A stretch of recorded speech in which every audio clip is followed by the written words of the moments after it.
রাধে রাধে। নমস্কার বন্ধুরা। চলছে কার্তিক মাস। হ্যাঁ, শ্রীকৃষ্ণ বৈরাগী বৈষ্ণবদের কাছে এটা দামোদর মাস, আবার আঞ্চলিক ভাষায় এটা নন মাস। যে ভাষাতেই প্রচলিত হোক না কেন বন্ধুরা, এটা শ্রীকৃষ্ণের মাস। এই মাসের মাহাত্ম্য প্রচুর। আমরা তো ছোটোবেলায় অনেক কুলকুলাতি বসিয়েছি, তুলসী তলায় প্রদীপ দিয়েছি, জল ঢেলেছি, কিন্তু তার গুরুত্ব আমরা বুঝিনি। এখন বুঝি যে এই মাসে কেন কুলকুলাতি বসায়, কেন দীপ দেয়, কেন প্রদীপ দেয়। হ্যাঁ বন্ধুরা, আমরা সকলেই তো তুলসী তলায় প্রদীপ দিই, এটা আমি আগের ভিডিওতে আলোচনা করেছি। তো আজকে আলোচনা করব তুলসী তলায় জল ঢালার।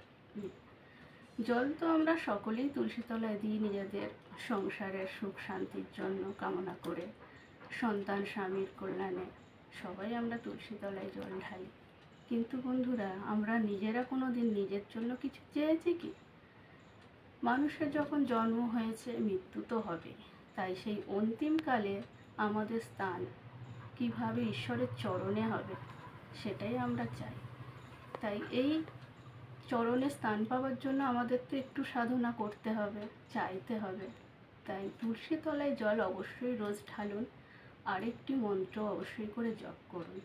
হ্যাঁ বন্ধুরা, মন্ত্রটি হলো তুলসী তুলসী নারায়ণ, তুমি তুলসী বৃন্দাবন, তোমার শিরে ঢালি জল, অন্তিমকালের প্রিয় স্থান।